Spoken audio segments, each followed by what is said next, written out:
there once again. In the previous video we have discussed about the three main components of circulatory system, that is the heart, the blood vessels and blood. Now one by one we are going to go into the details of each of the components. The very first and the most important component of circulatory system is heart. It is a muscular pump that is placed in the center of the thorax. I would repeat, it is placed in the center of the thorax, slightly tilted towards the left. So as everybody says that our heart is in the left side, it is actually placed in the center, slightly tilted towards the left. It is placed between the two lungs and is protected by the complete rib cage. As lungs are protected by rib cage, even heart is protected by rib cage. It is almost triangular in shape and is covered by a membrane called as pericardial membrane. So two layers of protections are there. Number one, it is rib cage that provides physical mechanical protection to the heart, and second, protections provided by pericardium, that is a membrane that covers the entire structure of heart. Heart is made up of cardiac muscles. Cardiac muscles are specially designed for heart because they are very efficient and they can work 24/7 without getting fatigued. Now as you can see in the diagram, there are four chambers in the heart. The upper two chambers known as auricles and the lower two chambers known as ventricles.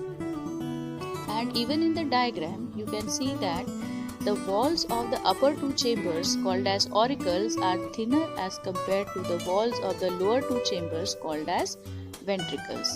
This is for the reason because the ventricles are supposed to apply more pressure to the blood, because the blood supplied by the ventricles is supposed to reach various parts of the body, whereas auricles are supposed to supply less pressure so that the blood reaches only from auricles to ventricles. Now if you can see, the left side of the heart and the right side of the heart, they are colored differently. The left side of the heart is colored with red color, depicting that this side is meant for oxygenated blood, and the right side is colored with blue color, depicting the fact that it is deoxygenated blood. You can remember it this way: sahi mein galat, galat mein sahi. Sahi means right side, the blood is galat, deoxygenated, and left side, galat side, with right blood, oxygenated blood. So sahi mein galat, galat mein sahi. Here I would like to draw your attention towards one more fact, that are you able to see these structures, these flap-like structures? These flap-like structures are called as valves.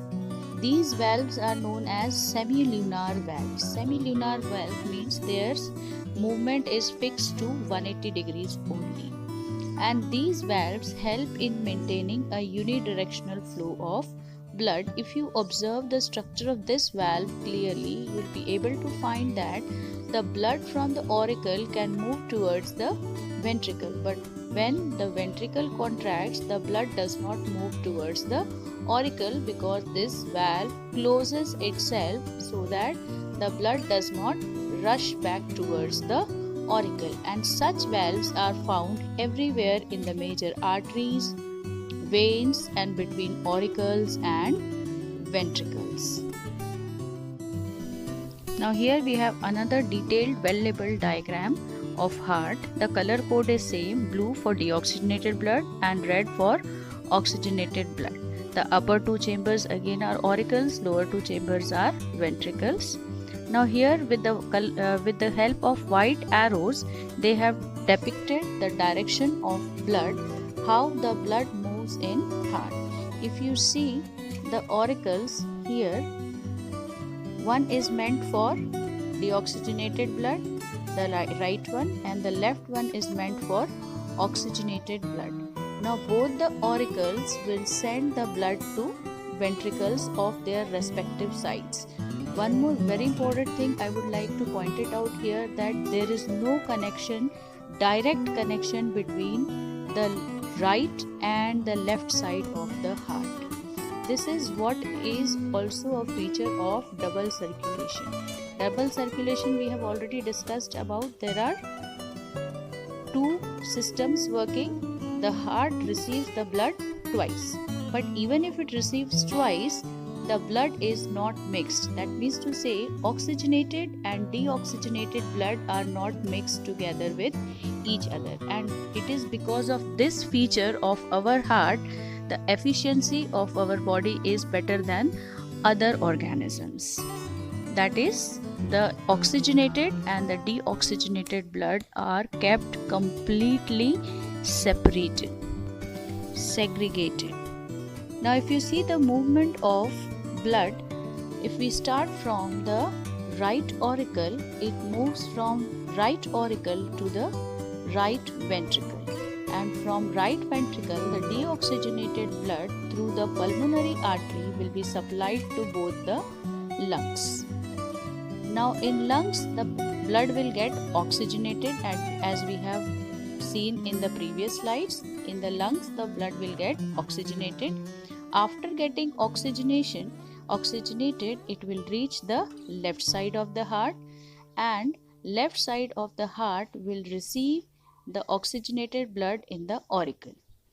Now the left auricle will communicate the blood to the left ventricle and through the semilunar valve, and from the left ventricle the blood will be passed on to the dorsal aorta, which will further distribute the oxygenated blood to various parts of the body. Let us try and understand the flow of blood using a simpler diagram. Here we have four chambers of the heart, the two atrium and the two ventricles. Now if you see the flow of blood from the right atrium, the blood will flow towards the right ventricle with the help of a tricuspid valve. The blood will move from right atrium to right ventricle. From the right ventricle, the deoxygenated blood will move towards the lungs. Lungs it will get oxygenated, and soon after oxygenation it will return to the left auricle of the heart. Now the left auricle of the heart will communicate the blood to the left ventricle. Left ventricle it will move towards the other parts of the body with the help of dorsal aorta. When it is supplied to the body, it gives oxygen to the tissue and takes carbon dioxide from the tissue and gets deoxygenated once again, and through the vena cava it will return back to the heart. So heart received blood twice, once in the right atrium and for the second time in the left atrium. So it is double circulation and it is kept completely segregated. The oxygenated and deoxygenated blood are kept completely segregated. And that is the reason why we are so efficient and are at the topmost of the trophic level and are known as the most dominant species present on Earth. This diagram will help you to better understand the flow of blood. From point 1, please see the point 1. From point 1, the blood moves towards point 2, that is the pulmonary artery. Pulmonary artery will supply the blood to lungs. The blood will get oxygenated and will be brought back to the heart. The lungs are named as point 3 and the left auricle is named as point 4. Point 4 it will move to point 5, that is left ventricle. From left ventricle it will move to all the parts of the body with the help of dorsal aorta and so on. If you trace the numbers, you will be able to find the sequence of movement of blood very clearly. The four major arteries and veins connected to heart are vena cava, that is connected to the right auricle, which brings deoxygenated blood to the heart. Then pulmonary artery and pulmonary vein. Pulmonary artery carries deoxygenated blood to the lungs, and pulmonary vein carries oxygenated blood from the lungs towards the heart. And the biggest artery that is connected to the heart is dorsal aorta, which carries oxygenated blood to various parts of the body.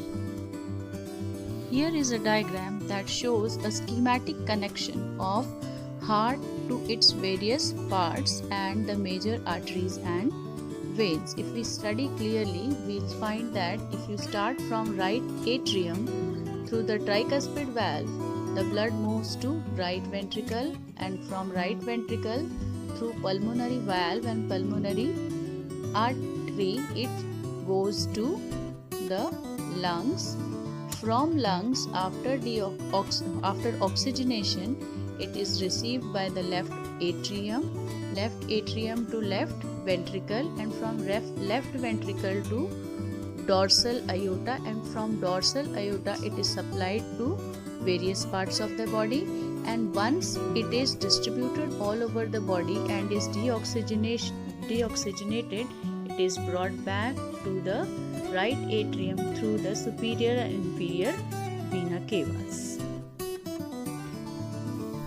Have you ever heard your heartbeat? It is like dhak dhak, dhak dhak, dhak dhak, dhak dhak. If you closely observe your heartbeat, it comes in 3 steps.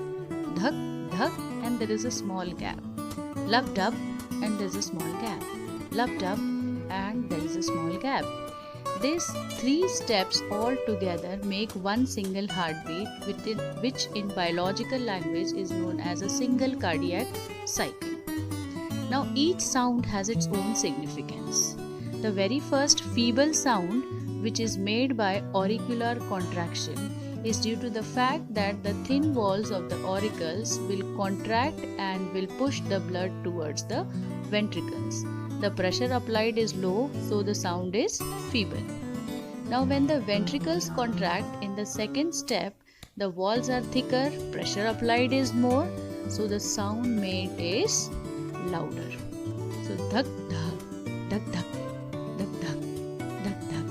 First is auricular contraction and second is ventricular contraction. And the third gap, the third step, which is heard as a gap between dhak dhak, this gap is auricoventricular relaxation. That means to say that all the 4 chambers of the heart relax and the blood is filled back into all the 4 chambers of the heart. So it is like auricular contraction, ventricular contraction, and auricoventricular relaxation. So dhak dhak, dhak dhak, dhak dhak. If you want to observe this, you can observe these 3 sounds on your wrist, or using a stethoscope you can hear these sounds very clearly. So this is all about how the heart functions. One more very important thing, how the heart gets its impulses. That means to say that sometimes the beating is faster, sometimes the beating is slower. The normal rate of heart beating is 72 times a minute. 72 to 80 times a minute is a normal heartbeat. So imagine these complete 3 steps are repeated about 72 to 80 times in a minute. Now at times your heart beats faster, at times your heart beats slower. That is because of the fact that the heartbeat is dependent upon our mental state, and it is somewhere connected to our brain. On the auricles we have a node which is called as SA node, sinoatrial node, which is also known as the pacemaker of the heart, which receives impulses from the brain and it subsequently sends the impulses to various parts of the heart and initiates contractions and relaxations. So in short, it decides the pace of the heart. So it is called as the pacemaker. I hope the video was useful to you all. Thank you so much and have a great day ahead.